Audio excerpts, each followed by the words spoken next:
Bismillahirrahmanirrahim. Alhamdulillahirabbil alamin wassalatu wassalamu ala asyrafil anbiya'i wal mursalin wa ala alihi wa sahbihi ajma'in.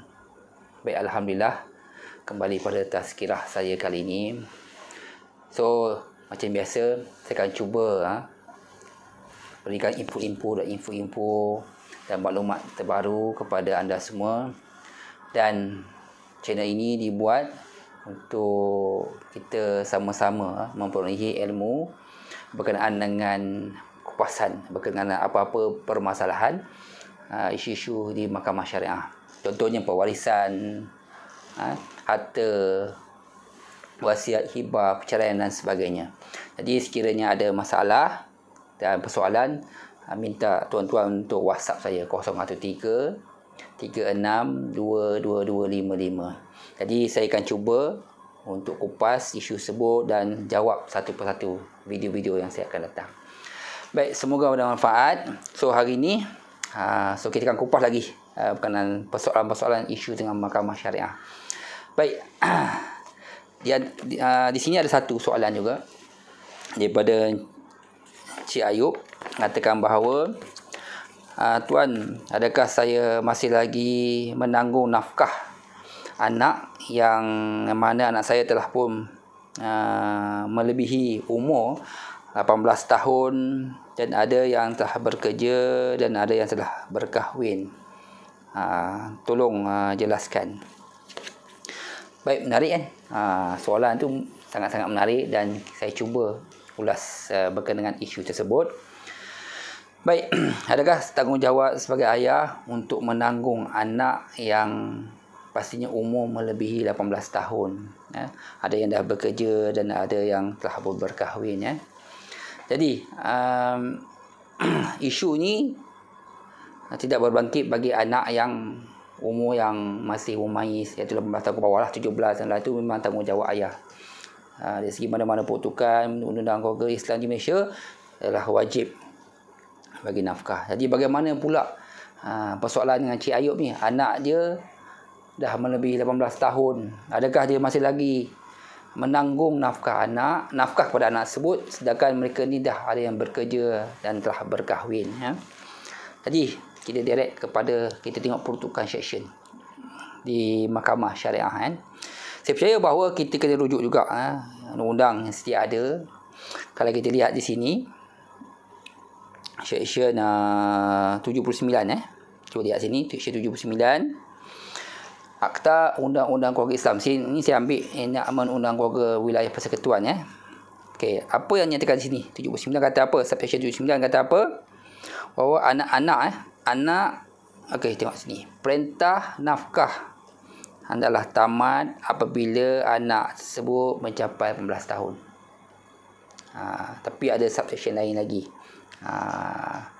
Dari segi rule dia, anak yang melebihi 18 tahun, so nafkah tidak lagi perlu diberikan oleh ayahnya. Tapi ada subsection yang kena baca. Ada lagi baca. Dalam ini kita lihat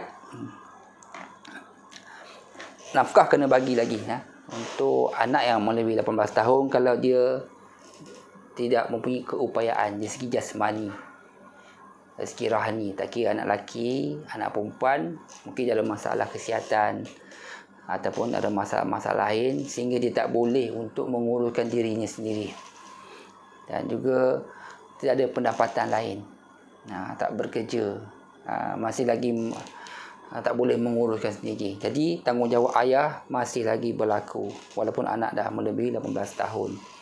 Jadi isu Encik Ayub sekarang ni, dia katakan bahawa anaknya telah bekerja. Jadi kalau isu dah bekerja, iaitu anak tu mempunyai syarat-syarat, dia boleh menyara hidupnya sendiri kan.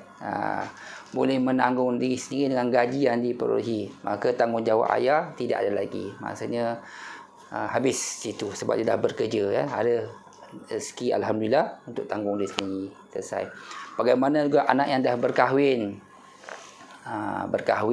Kalau anak perempuan tu tanggungjawab pada suaminya pula untuk bagi nafkah untuk isterinya. Jadi berkahwin dan telah bekerja, maka si ayah tidak lagi perlu memberi nafkah kepada anak tersebut, ya, sebab dah melebihi 18 tahun. Baik, bagaimana pula kira anak ni masih lagi yang tak bekerja kan? Yang mana saya bagi tahu tadi, bila dia masih lagi tak bekerja, masih lagi bersekolah, jadi mereka tidak ada keupayaan untuk menanggung diri mereka sendiri. Jadi tanggungjawab ayah juga masih lagi berlaku. Okey. Di sini juga saya nak bagi tahu ada persoalan-persoalan agak bangkit. Lepas bila sebab dah umur 18 tahun ke atas ni kan, kebanyakan ada anak-anak yang lain pun walaupun dia masih lagi belajar, tapi mereka juga ada buat part time. Bekerja untuk menanggung juga keperluan dirinya dan juga untuk menampung keluarganya di kampung. Ini anak-anak rasa tanggungjawab untuk membantu keluarga. Itu tanggungjawab lah sebagai anak juga untuk menampung keluarga. Jadi isunya sekarang, kalau sekiranya anak ni masih lagi belajar di universiti, di kolej, adakah tanggungjawab ayah tu untuk membayar yuran tu kena ayah kena tanggung. Jadi isu ni kalau yuran-yuran yang besar berpuluh-puluh ribu ni, sebaiknya kedua-dua pihak ada perbincangan bersama, iaitu anak dengan ayah. Sebelum masuk universiti, bagi tahu ayah saya nak masuk universiti, ataupun ayah sebagai ayah pun tanya, berapa sebenarnya belanja kamu ni untuk masuk kolej ni. Kalau ayah tu mampu, so bolehlah meneruskan pengajian di situ. Tapi sekiranya ayah tu memang tidak ada kemampuan lagi, itu pun dah orang kata nak tanggung adik-adik yang lain lagi, so orang kata pertimbangan kedua pihak mesti ada di sini kan. Lagipun kalau kita lihat sekarang pun, kalau kita, anak-anak belajar universiti pun kan ada pinjaman PTN kan, GPA, MARA, scholarship dan sebagainya kan. Jadi tu tanggungjawab ayah juga untuk bantu anak juga untuk mendapatkan bantuan-bantuan tadi, supaya dapat meneruskan, anak tersebut dapat meneruskan pengajian kan. Itu di antara satulah. Sebagai ayah, tanggungjawab tu memang kita ada, tapi kalau kita rasa kita tak boleh nak bayar secara cash, so kita bantu anak kita untuk dapatkan pinjaman-pinjaman tadi. Buatlah surat sokongan ke, bagi tahulah gaji kita, kemampuan kita berapa, moga-moga pinjaman untuk anak kita tersebut diluluskan. Tapi tanggungjawab anak lah, selepas tu bayar kan, takkan nak suruh ayah juga bayar kan pinjaman tu kan. Nanti anak dah kerja, so kenalah bayar dan sebagainya. Itu terpulang ada yang mak ayah yang dia tak perlu pinjaman, dia bayar kan. Itu bagi orang berkemampuan untuk membayar yuran persekolahan anak, terpulang. Ini kita nak isu berkaitan dengan anak 18 tahun ke atas. Jadi persoalan Cik Ayub tadi pun telah jelas di sini bahawa sekiranya anak tersebut melebihi 18 tahun, telah bekerja, telah berkahwin, so tanggungjawab nafkah telah pun selesai. Tapi kalau anak tersebut ada masalah rohani, jasmani dan masih lagi tak dapat menanggung dirinya sendiri, so tanggungjawab tu stay sampai bila-bila pun tetap akan, nafkah tetap ada, sebab mungkin dia ada masalah kesihatan mental dan sebagainya. Okey.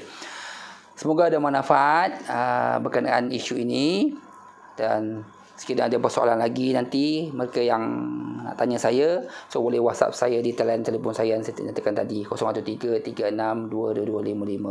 Semoga ada manfaat untuk kita semua. Semoga berjumpa lagi. Assalamualaikum warahmatullahi wabarakatuh. Terima kasih.